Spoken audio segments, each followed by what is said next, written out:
اعوذ باللہ من الشیطان الرجیم بسم اللہ الرحمن الرحیم وَلَقَدْ آتَيْنَا مُوسَى الْكِتَابَ لَعَلَّهُمْ يَهْتَدُونَ وَجَعَلْنَا ابْنَ مَرْيَمَ وَأُمَّهُ آيَةً وَآوَيْنَاهُمَا إِلَى رَبْوَةٍ ذَاتِ قَرَارٍ وَمَعِينٍ۔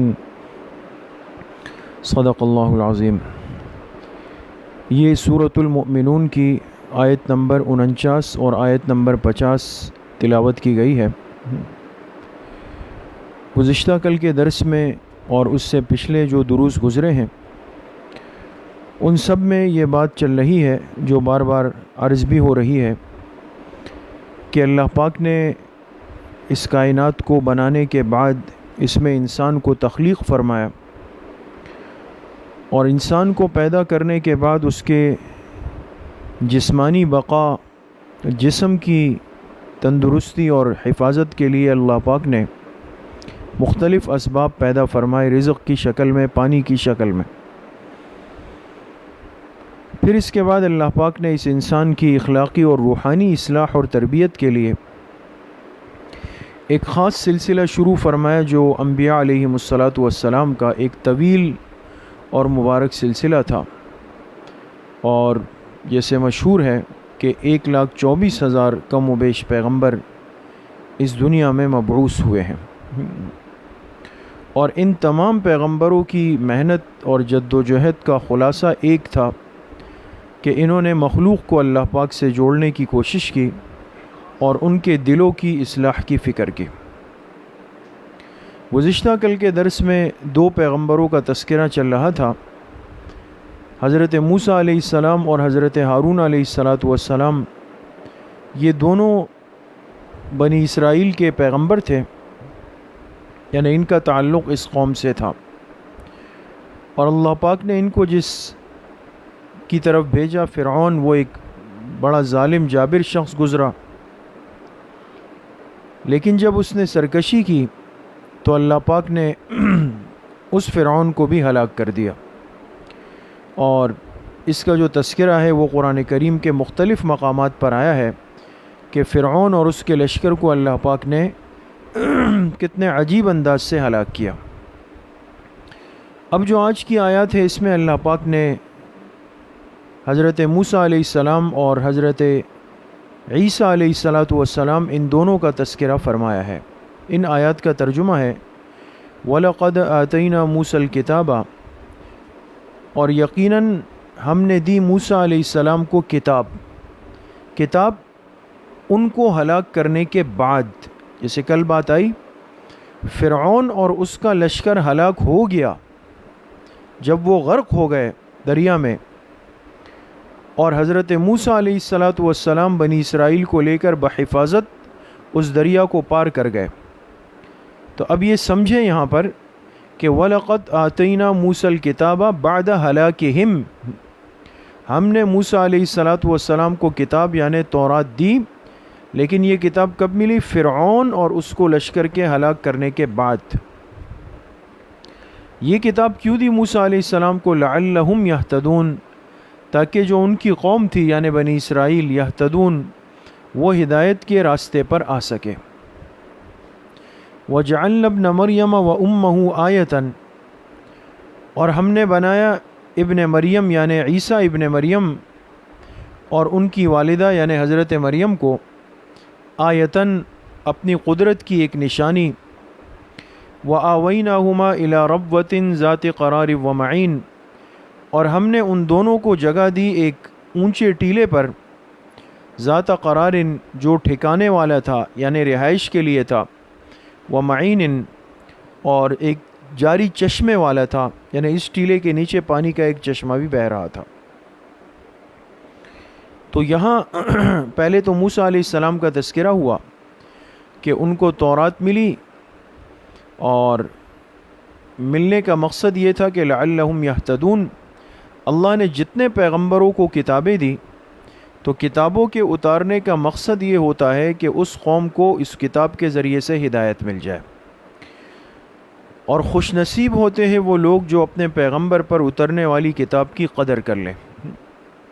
اور اس کو محفوظ کر لے، اس کا حق ادا کر لے، اس سے محبت کر لے، اس کا نتیجہ یہ ہوتا ہے کہ اللہ پاک اس قوم کو ہدایت دے دیتے ہیں۔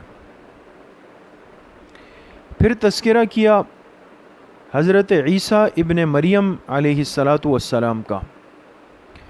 ایک بات اچھی طرح یہاں سمجھ لیں کہ بنی اسرائیل کا جو سلسلہ تھا یہ بہت ایک طویل سلسلہ چلا ہے، بڑا لمبا سلسلہ، اور اس کی بنیاد پڑی تھی حضرت یعقوب علیہ السلام سے، اور اس سلسلے کا اختتام یعنی بنی اسرائیل کے آخری پیغمبر وہ حضرت عیسیٰ علیہ السلام تھے۔ تو عیسیٰ علیہ السلام بنی اسرائیل کی نبوت کے سلسلے کے آخری پیغمبر ہیں، یہاں اللہ نے ان کا ذکر فرمایا۔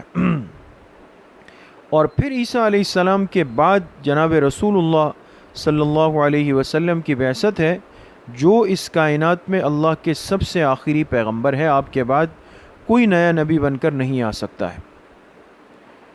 تو یہاں تذکرہ کیا عیسیٰ ابن مریم کا، فرمایا کہ وہ اور ان کی والدہ یعنی حضرت مریم آیتاً یہ دونوں ہماری قدرت کی ایک نشانی تھی۔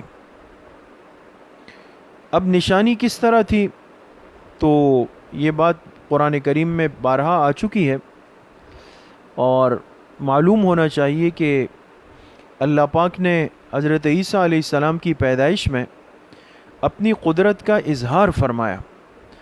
ویسے عام ترتیب تو ہر انسان دنیا میں جو بھی آیا ہے تو اللہ پاک کا ایک ضابطہ اور نظام یہ ہے کہ انسان ماں باپ کے وجود سے وجود کے اندر آتا ہے، یہ اپنے بننے میں ماں باپ دونوں کا محتاج ہوتا ہے، لیکن اللہ چاہے تو آدم علیہ السلام کو پیدا فرمایا خالص مٹی سے، ان کے نہ ماں تھی نہ ان کے باپ تھے، دونوں کے بغیر آ گئے۔ اور حضرت حوا کو پیدا فرمایا تو آدم علیہ السلام کی پسلی سے پیدا فرمایا، وہاں ماں نہیں تھی ان کی۔ اور یہاں حضرت عیسیٰ علیہ السلام کو پیدا فرمایا تو صرف ان کی والدہ حضرت مریم سے پیدا فرمایا، ان کے والد نہیں تھے۔ یہ اللہ اپنی قدرت کا اظہار فرماتے ہیں کہ میرا ضابطہ اور اصول تو یہ ہے کہ ایک بچہ دنیا میں وجود میں آئے گا تو یہ ماں اور باپ دونوں کا محتاج ہے، لیکن اگر میں چاہوں تو یہ ضابطے اور یہ واسطے ختم کر کے اپنے حکم اور قدرت اور ارادے سے پیدا کر لوں تو یہ بھی کر سکتا ہوں۔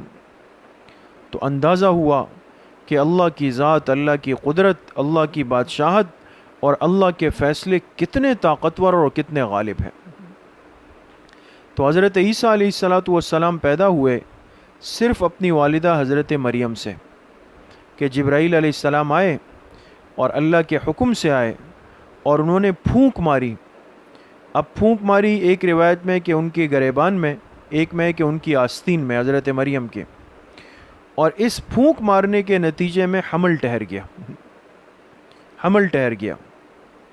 ایک تو یہ بڑی یعنی ایک اللہ کی قدرت کی بات تھی، اور پھر اس سے بڑھ کر یہ کہ عام طور پہ ایک حمل کے لیے اللہ پاک مدت رکھتے ہیں کہ 8 مہینے 9 مہینے 2 سال تک ہو سکتا ہے، لیکن مفسرین نے لکھا ہے کہ اس حمل پر کوئی خاص عرصہ نہیں گزرا، اور حضرت مریم جیسے ہی حمل سے ہوئی تو کچھ وقت کے بعد حضرت عیسیٰ علیہ السلام جو ہے وہ پیدا ہو گئے۔ تو آپ مشہور ہے عیسیٰ ابن مریم سے، ابن مریم اس لیے کہ آپ کی ولادت آپ کی والدہ سے ہوئی، ورنہ دنیا کے ہر انسان کا نسب جب بیان ہوتا ہے تو وہ اس کے والد سے ہوتا ہے، وہ اپنے والد کا نام لکھتا ہے کہ فلاں ابن فلاں، لیکن یہاں پر عیسیٰ علیہ السلام واحد شخصیت ہے کہ ان کی نسبت ان کی والدہ حضرت مریم کی طرف ہے، اس لیے آپ کو ابن مریم کہا جاتا ہے۔ اور احادیث میں بھی حضور علیہ السلام نے فرمایا یوشک ان ینزل فیکم ابن مریم، قریب ہے کہ تمہارے بیچ میں ابن مریم یعنی عیسیٰ علیہ السلام اتریں گے، اس لیے کہ قیامت کی ایک بڑی نشانی ہے کہ حضرت عیسیٰ علیہ السلام آسمانوں پہ زندہ ہے، اللہ نے ان کو زندہ اٹھایا، اور قیامت سے پہلے اللہ کے حکم سے وہ واپس تشریف لائیں گے، تو آپ کو ابن مریم کہا گیا اسی وجہ سے۔ ایک بات۔ دوسری بات فرمائی کہ ہم نے ان دونوں کو ٹھکانہ دیا الی ربوۃ، ایک اونچی جگہ پر جو کہ ٹھکانے کے لیے تھی، اور وہاں پہ پانی کا ایک چشمہ بھی تھا۔ اب ربوہ کہتے ہیں اونچی جگہ کو، اس کو بھی سمجھ لیں کہ اونچی جگہ پر جگہ دی، کیا مطلب؟ جب عیسیٰ علیہ السلام کی ولادت کا وقت قریب ہوا تو اللہ نے حکم دیا حضرت مریم کو، اس لیے کہ آپ بالکل اکیلی تھی اور پریشان بھی تھی کہ لوگوں کو کیا جواب دوں گی کہ بچہ کہاں سے آیا. تو اللہ نے ان سے فرمایا کہ آپ اس فلاں ٹیلے کے پاس چلے جائیں جہاں پہ کھجور کے درخت بھی ہے اور نیچے پانی کا، ٹھنڈے پانی کا چشمہ بھی ہے. تو جائے وہاں اس درخت کو حرکت دے، کھجوریں ہوں گی وہ بھی کھائیں، پانی پیے، بچہ ہوگا اس کو دیکھ کر آنکھیں ٹھنڈی کریں. تو جس ٹیلے پر حضرت مریم تشریف لے گئی اللہ کے حکم سے، اس جگہ کو بیت اللحم کہتے ہیں، بیت اللحم. اور یاد رکھیں کہ جیسے مسلمانوں کے نزدیک بیت اللہ مقدس اور محترم جگہ ہے پورے کائنات کی، عیسائی دنیا کے ہاں، کرسچنز کے ہاں، ان کی جو سب سے مقدس مبارک جگہ ہے وہ بیت اللحم ہے، جہاں عیسیٰ علیہ السلام کی ولادت ہوئی ہے فلسطین میں. تو یا تو ربوہ سے مراد وہ اونچی جگہ، وہ ٹیلا ہے جہاں عیسیٰ علیہ السلام کی ولادت ہوئی.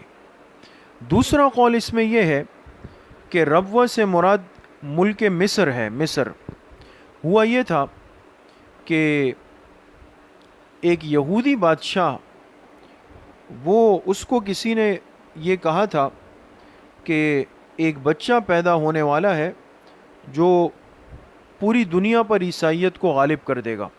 تو یہ یہود عیسیٰ علیہ السلام سے دشمنی کرتے تھے. تو اس بادشاہ نے جب سنا نجومیوں سے، کاہنوں سے، تو اس نے کہا کہ عیسیٰ علیہ السلام کو قتل کر دیا جائے. تو ان کی والدہ حضرت مریم ان کی حفاظت کے لیے ان کو لے کر مصر چلی گئی. اور مصر دنیا کے نقشے پر وہ ملک ہے جو اونچائی پر ہے. اللہ نے اس کو بنایا ہی ایسا ہے کہ یہ اونچا ہے اس لیے کہ دریائے نیل بہتا ہے. اگر یہ تھوڑا سا نیچے ہو جائے تو دریائے نیل اس کے اوپر سے گزر جائے گا. تو مصر کو کہتے تھے ربوہ، وہ شہر، وہ جگہ جو اونچائی پر ہے. تو یا تو اس سے مراد ملک مصر ہے کہ عیسیٰ علیہ السلام کی ولادت وہاں پر ہوئی. لیکن خیر اتنی بات طے ہے کہ عیسیٰ علیہ السلام پیدا ہوئے ایک ٹیلے پر، چاہے وہ ٹیلہ بیت اللحم کا ہے، چاہے وہ ٹیلہ ملک مصر کا ہے، لیکن اس کا تعلق یا مصر سے ہے یا بیت اللحم سے ہے، کسی اور جگہ سے نہیں. یہ بات سمجھنا اس لیے ضروری ہے کہ مرزا غلام احمد قادیانی جو اس امت کا ایک بہت بڑا فتنہ گزرا، اور اس نے نعوذ باللہ اپنے آپ کو مسیح موعود کہا. آج اس امت کی طرف جتنے فتنے متوجہ ہیں، بحیثیت ایک مسلمان ہونے کے ہمیں جاننا چاہیے کہ سب سے مہلک اور خطرناک فتنہ اس میں مرزائیت اور قادیانیت کا ہے. اور مرزا غلام احمد قادیانی اور اس کے جو پیروکار تھے، انہوں نے نعوذ باللہ حضور علیہ السلام کی ختم نبوت کے منصب کو، اس مہر کو متاثر کرنے کی کوشش کی. لیکن اس کے لیے چونکہ مرزا قادیانی کوئی زیادہ تعلیم یافتہ، پڑھا لکھا یا مہذب انسان نہیں تھا، لہٰذا اس نے بہت ساری الٹی سیدھی باتیں کی، قلہ بازیاں کھائی، کبھی ایک جگہ کی دوسری سے ملائی، کبھی دوسری کی تیسری سے ملائی. تو یہاں بھی اس نے یہی کہا کہ عیسیٰ علیہ السلام کی وفات ہو چکی ہے، جبکہ امت مسلمہ کا عقیدہ یہ ہے کہ عیسیٰ علیہ السلام کو اللہ نے زندہ آسمانوں پہ اٹھایا ہے، آپ اوپر زندہ ہے، اور قیامت سے پہلے جب حضرت مہدی علیہ الرحمہ کا زمانہ آئے گا تو آپ دوبارہ واپس تشریف لائیں گے. بہرحال یہ لمبی باتیں ہیں، اس میں نہیں جا سکتے ابھی. تو ہمارا امت مسلمہ کا عقیدہ یہ ہے کہ عیسیٰ علیہ السلام آسمانوں پہ زندہ ہے. لیکن مسئلہ یہ تھا کہ مرزا غلام قادیانی نے اپنے آپ کو کہا کہ میں مسیح موعود ہوں، یعنی حدیث میں جو آیا ہے کہ قیامت سے پہلے حضرت مسیح یعنی عیسیٰ علیہ السلام آئیں گے، تو اس نے کہا وہ میں ہوں. اب یہ تو اس وقت ہوتا جب عیسیٰ علیہ السلام نہ ہوتے، عیسیٰ علیہ السلام تو زندہ ہے. تو لہٰذا اس کو یہ کہانی بنانی پڑی کہ اس نے کہا کہ عیسیٰ علیہ السلام کا انتقال ہو گیا. تو اس سے پوچھا گیا کہ اچھا بھائی جب انتقال ہوا تو عیسیٰ علیہ السلام کی قبر کہاں ہے؟ تو اس نے کہا کہ کشمیر میں ایک علاقہ ہے سری نگر کا، بڑا مشہور علاقہ ہے، اور سری نگر میں ایک محلہ ہے اس کا نام ہے خانیار. اس نے کہا، مرزا قادیانی نے کہا کہ خانیار محلے میں جو قبر ہے وہ حضرت عیسیٰ علیہ السلام کی. یہ ایک گھڑا کس نے اپنی طرف سے بنایا، حالانکہ یہ بات تحقیق سے ثابت ہے کہ وہ ایک شہزادے کی قبر ہے، لیکن صرف اس نے اپنے آپ کو جھوٹا مسیح ثابت کرنے کے لیے حضرت عیسیٰ علیہ السلام کی وفات بھی کروائی، ان کے لیے قبر کو بھی ثابت کیا. تو ایک تو یہ سمجھ لیں کہ عیسیٰ علیہ الصلاۃ والسلام زندہ ہے، اس وقت بھی زندہ ہے. اور کہاں پر زندہ ہے؟ آسمانوں میں زندہ ہے. کب تشریف لائیں گے؟ قیامت سے پہلے اللہ کے حکم سے تشریف لائیں گے. ایک بات. دوسری بات یہ کہ جب یہاں پر لفظ ربوہ آیا، میں نے اس کی تفصیل عرض کی کہ ربوہ کے معنی ٹیلے کے ہیں. اب یا تو یہ ٹیلا جو ہے بیت اللحم کا ہے یا مصر مراد ہے، دو باتیں سامنے آئی. تو اس میں بھی مرزا قادیانی نے جو ہے وہ دھوکہ دہی کی، اور جس جگہ اس نے اپنا مرکز بنایا مرزائیت کا، قادیانیت کا، تو انہوں نے اس کا نام ربوہ رکھا. بحیثیت ایک مسلمان ہونے کے ہمیں ان فتنوں سے علمی آگہی ضروری ہے. یہ کوئی تعصب یا انتشار یا عصبیت نہیں ہے، کسی کے ساتھ ضد اور عناد نہیں ہے، ہمارے ایمان کا مسئلہ ہے. اس لیے کہ جناب نبی کریم صلی اللہ علیہ وسلم کی خصوصیت صرف آپ کی نبوت نہیں، آپ کی ختم نبوت ہے. اگر اس عقیدے کو کوئی متاثر اور خراب کرنے کی کوشش کرے گا، یہ ہمارے ایمان کی جڑوں سے کھیل رہا ہے. تو لہٰذا ان بدباطنوں نے لوگوں کو دھوکہ دینے کے لیے کیا کیا کہ اپنا جو مرکز بنایا، یہی ہمارے ملک پاکستان میں پنجاب میں، اس کا نام رکھا ربوہ. اور لوگوں سے کہا کہ دیکھو ہمارا جو مرکز ہے اور جہاں ہمارے مسیح موعود ہے، اور وہ نام ہے جو قرآن میں آیا ہے، ربوہ نام رکھا ہے. لوگوں کو دھوکہ دیتا تھا. لیکن الحمدللہ ہمارے اکابرین علماء دیوبند کی، بلکہ پوری علماء امت کی محنت اور قربانیوں کا نتیجہ ہوا کہ اللہ نے ان کو خائب و خاسر کیا، اور اس شہر کو جس کو انہوں نے ربوہ کہا تھا اس کا نام بھی تبدیل ہوا، اور الحمدللہ اب اس کو چناب نگر کہتے ہیں، جو پنجاب میں علاقہ ہے. تو اللہ نے ان کو یہاں پہ بھی خائب و خاسر کیا. تو بہرحال یہ ساری باتیں ایک علمی طور پہ اور اپنے ایمان کی حفاظت کے لیے ان باتوں کو جاننا ضروری ہے. آج ہمیں اس بات پر بہت افسوس اور دکھ ہوتا ہے کہ امت مسلمہ کا ایک بہت بڑا حصہ اپنے ایمان کی بنیادی باتوں سے، بنیادی معلومات سے بالکل لا علم اور جاہل ہے. اور پہلے بھی میں نے عرض کیا کہ ہمیں بہت ساری چیزیں آج یاد ہوتی ہیں. گانوں کے البم آج کل کے نوجوانوں کو یاد ہوتے ہیں، ساری چیزیں یاد ہوتی ہے، لیکن جب ہم اپنے اس دین اور اسلام اور اعمال اور عقیدے پر آئیں گے تو 0 آؤٹ آف 0 ہے. تو بہرحال یہ ایک اللہ پاک نے انبیاء علیہم الصلاۃ والسلام کے مبارک سلسلے کا ذکر فرمایا، اور اس میں اشارہ کیا کہ اس امت کی اصلاح کے لیے ہم نے نبوت کا سلسلہ جاری کیا. جس طرح ایک انسان اپنی جسم اور طاقت کی حفاظت کا انتظام آج کرتا ہے، اسی طرح ہمیں اپنی روحانی، اخلاقی، اصلاحی اور علمی تربیت کی بھی آج بہت بڑی ضرورت ہے.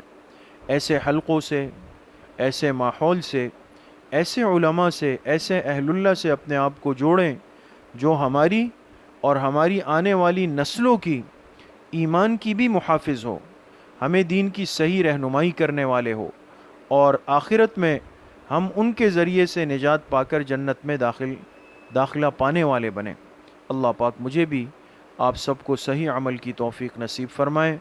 وآخر دعوانا ان الحمد للہ رب العالمین.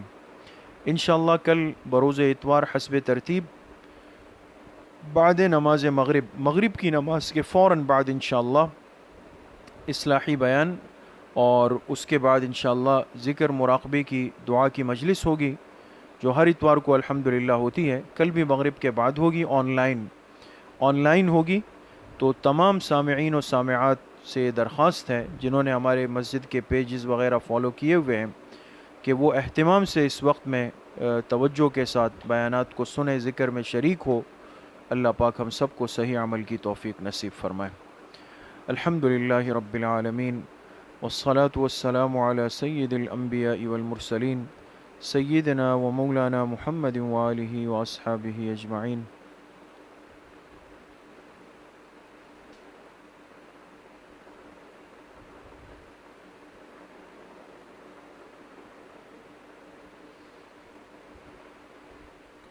وصلی اللہ وسلم علی نبینا محمد وآلہ واصحابہ اجمعین برحمتک یا ارحم